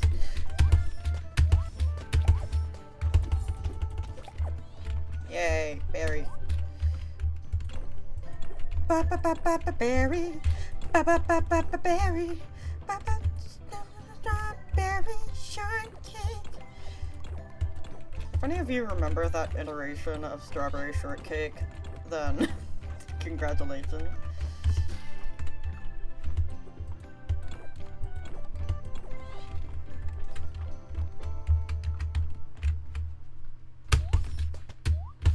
Why are you in the void?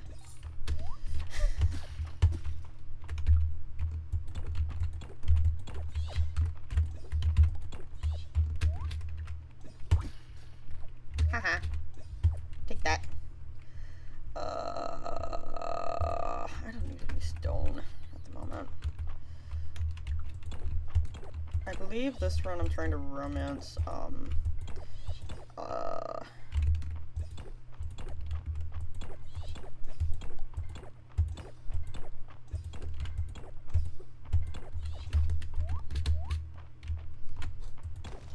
there we go. Let's see, what am I willing to give up? Hey, Mimic. Take it. No. Take it. Yours. There you go, little guy. Thank you. I don't want a wall braze here, but thank you. I like how if you feed the mimics, they're absolutely chill. Hee.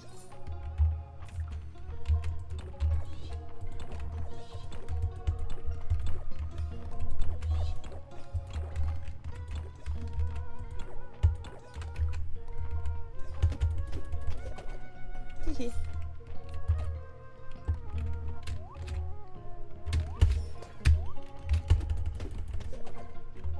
Hee. Ba ba ba ba ba. Okay. I made it this far down in the mines.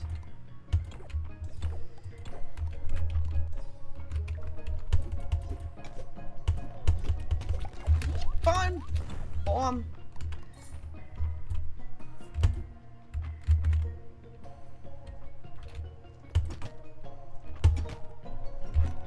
Oh, bomb, bomb, bomb, bomb, bomb. Yay!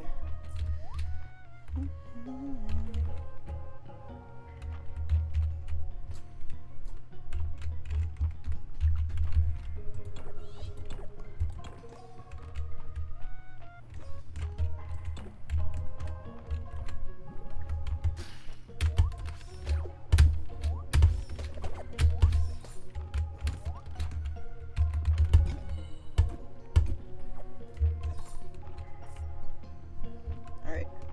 I am nearly out of stamina. Well, not nearly out of stamina, but like, I'm getting there.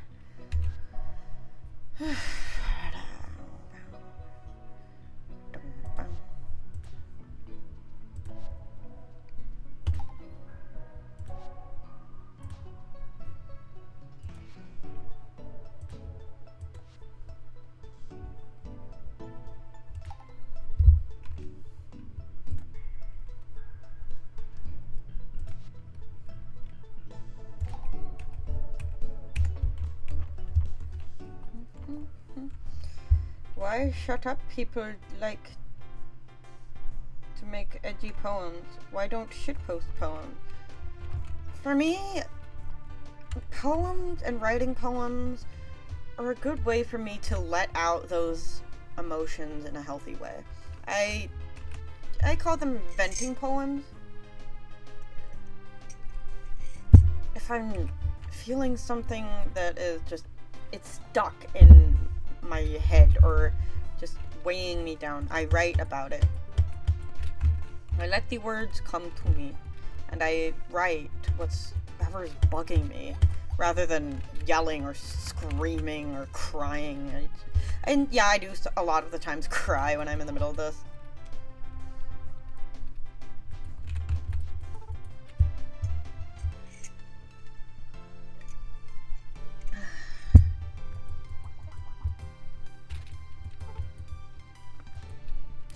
god.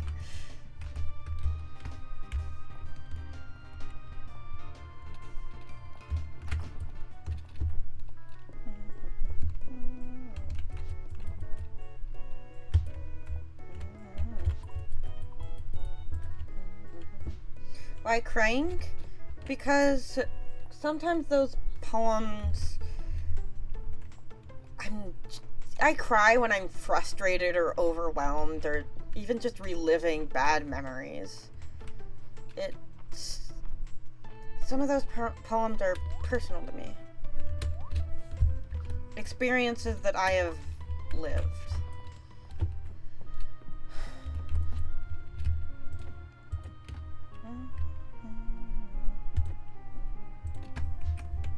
So, when I say that I am crying while writing some of these poems, it's because I'm reliving those memories. Memories that, yeah, I mean, they hurt.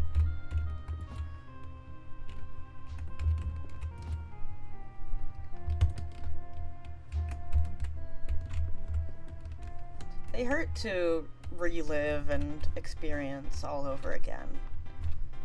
But it's healthy to get that out there. It helped me come to terms with it, and then, I mean, I don't cry as much anymore. I think it's a way for me to come to terms with it, get all those emotions out. And when I reread those poems, I'm like, yeah, that's how I feel.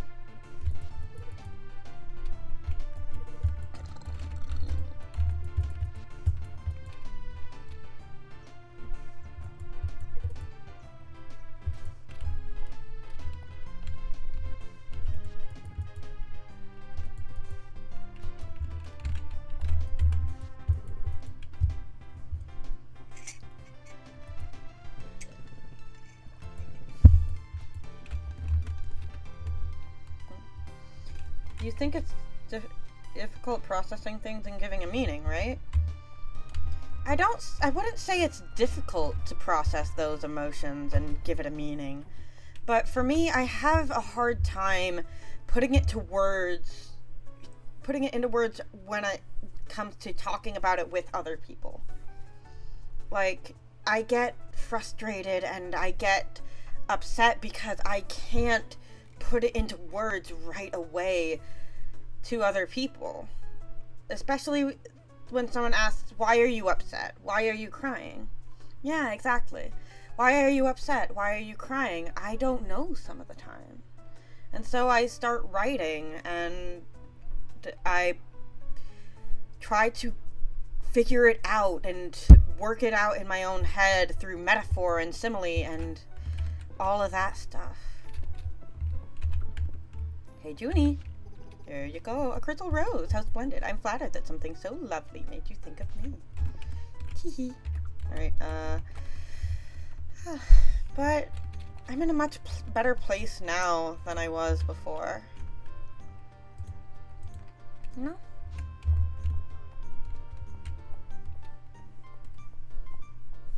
Since 2 months, I buy a pocket notebook and pencil and save it and order in free time. Yeah. Sometimes it helps to just write down your thoughts, even if you don't exactly know what those thoughts are yet. It passed to be all complete to one page. Nice.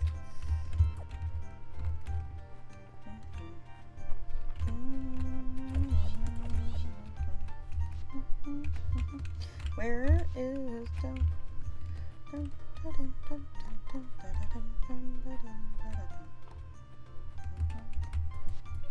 Miss Tracy, I appreciate you teaching me how to fish, and I'm learning lots and lots. But I thought we'd be catching more sharks. Leela, are these the chestnuts I requested? This is perfect. What do I need them for? To throw at stuff, of course. They're called conkers for a reason, you know. Well, bye, Leela. Oh my god, this child.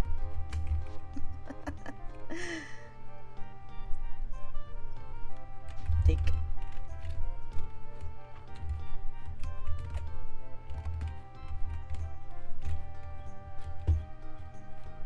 hey, moonfruit. The moonfruit grows here? Yo. Right, I need eventually to get that, star-shaped cookie. Yum, yum, yum.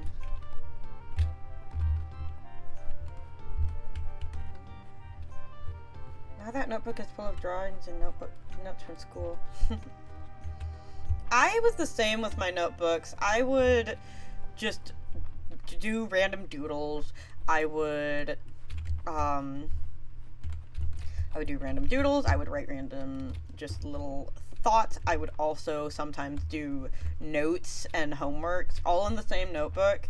It drove my mother insane. It's like, what is this? This is for school. But I'm just sitting over here like, but I am enjoying myself. Let's see. I should have enough money to buy the bag upgrade, but at the same time, like...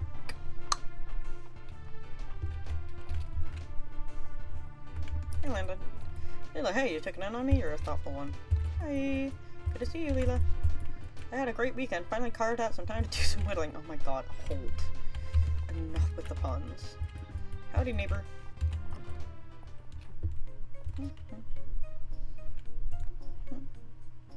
If I buy that bag upgrade, I will be broke, but it will all be worth it, cause I have more space to carry things.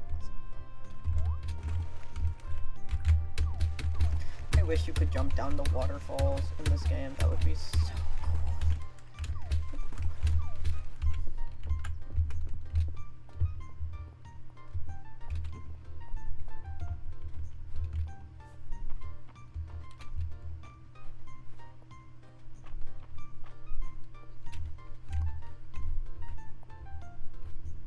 I can finally gather all of this stuff that I've just been letting hang around.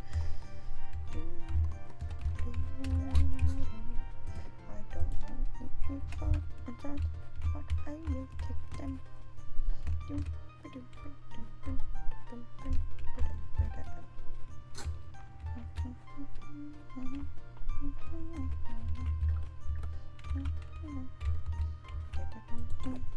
Oh, another new artifact. What is this? Muttering cube.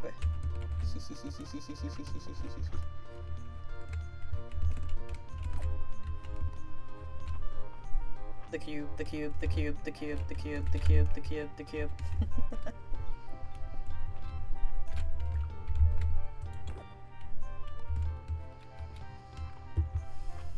Hello, Teresia. Done any fishing at your farm yet? I think I'll be pleasantly surprised. Hi, Del. Let me guess, you're busy working? I might stink to be a grown-up. Hey, Del. Del, you want something cool? Del. Holy moly, a sword! I'm gonna add it to the Dragon Guard armory. Yes, giving the child a sword. Totally responsible. Oh, hey, Leela, I'm working here today, so let me know if I can give you a hand with anything. Hey, Leela, take it one day at a time. You'll be staring down retirement before you know it. Kitchen's open if you're hungry, Leela. Just let me know what you'd like. Did you know a caterpillar can survive on only one large leaf a day? Amazing. Did the translation work out for you, Leela? Oh, I'm so glad. The Codex Mystery really is useful, isn't it? Okay, where's the fairy bee? Where's the fairy bee? I want to give it to Luke, because I think he really likes bees. Leela, wow, what a rare specimen! Is this really for me? I have to document it right away. With all the traveling I do, I wear out a lot of boots. Lucky for me, Louis always has a new pair ready just when I need it. He practically has a sixth sense when it comes to matters of attire. Also, Baylor's fall outfit.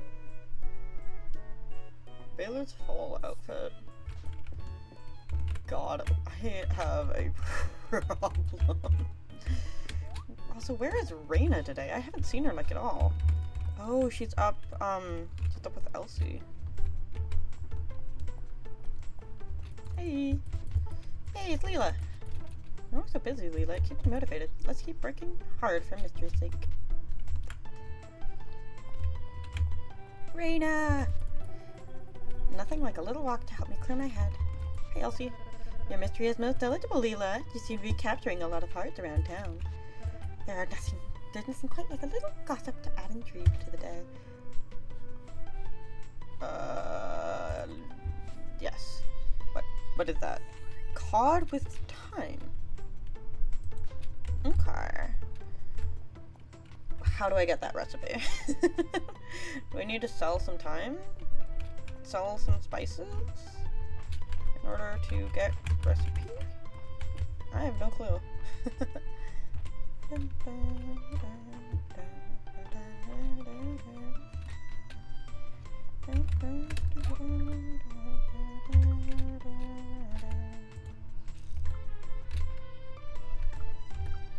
Where are the garlic seeds? There they are. I am blind as a bat over here.